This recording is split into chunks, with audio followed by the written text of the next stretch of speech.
புலவன் கொண்டு வந்த பாட்டிற்கு சபையிலே குற்றம் கூறியவன் எவன்? அவன் இவன் என்ற ஏகவசனம் வேண்டாம்.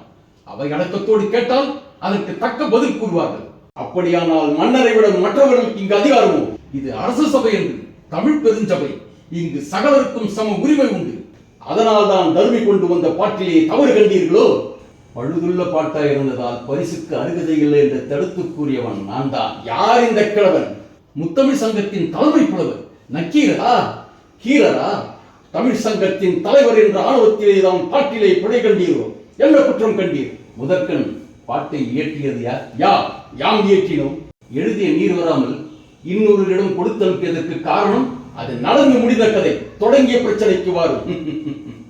புலவருக்கு முதலில் பொய்யுரை தேவையில்லை, அதை தாம் புரிந்து கொள்ள வேண்டும். புரிந்தது புரியாதது, தெரிந்தது தெரியாதது, பிறந்தது பிறவாது அனைத்தும் அறிவு. அது பற்றி உமது அறிவுரை தேவையில்லை. எல்லாம் எமக்கு தெரியும். எல்லாம் தெரிந்துவிட்டால் எழுதும் பாட்டிலே பிழை இருக்காது என்ற அர்த்தமா? அது பற்றி நான் குற்றம் கூறக்கூடாதா? கீரர் என் பாட்டிலே குற்றம் கூறுகிறாராம். கூறும் கூறும் கூறி பாரும் பாரும். புலவர்களே, சாந்தமாக உரையாடுங்கள். புலமைக்கு சர்ச்சை தேவைதான், ஆனால் அதுவே சண்டையாக மாறிவிடக்கூடாது. சண்டையும் சச்சரவும் புலவர்களின் பரம்பரை சொத்து. அதை மாற்ற யாராலும் இயலாது. பொறுத்து பாரும். நக்கீரரே, எமது பாட்டில் எங்கு குற்றம் கண்டீர்? சொற்சுவையிலா அல்லது பொருட்சுவையிலா? சொல்லில் குற்றம் இல்லை, இருந்தாலும் வர்ணிக்கப்படலாம். பொருளில் தான் குற்றம் இருக்கிறது. என்ன குற்றம்? எங்கே? நீர் இயற்றிய செய்யுளை சொல்லும். பொங்குதே வாழ்க்கை அஞ்சலி தும்பி காமம் செப்பாதம் கண்டது முடியுமோ? பயிலெழுது கெடிய நட்பின் மயிலேர் செறிய ட்ரிய கூந்தலின் அறியும் உணவோ? நீ அறியும் பூவே, இதுதான் எமது செய்யுள். உமது செய்யுளின் கருத்து தலைவர் தலைவியின் காதலில் மெய்மறந்து அவர் கூந்தலில் இருந்து வரும் நறுமணத்தை புகழ்ந்து வண்டை நோக்கி பாடுவதாக செய்யுள் அமைத்திருக்கிறேன். அந்த செய்யுளின் உட்கருத்து மலர்கள் இடத்தே உள்ள மகரந்த பொடிகளை ஆராய்ந்து கொண்டிருக்கும் தும்பி இனத்தை சேர்ந்த உயர்ந்த ஜாதி வண்டி, நீ கண்ட மலர்களில் இம்மங்கையின் கூந்தலை விட அதிக மனமுள்ள மலரும் உண்டோ என்று கேட்பதை போல் எழுதியிருக்கிறேன். இப்பாட்டிலிருந்து எம் மன்னருக்கு தாங்கள் கூறும் முடிவு புரியவில்லை.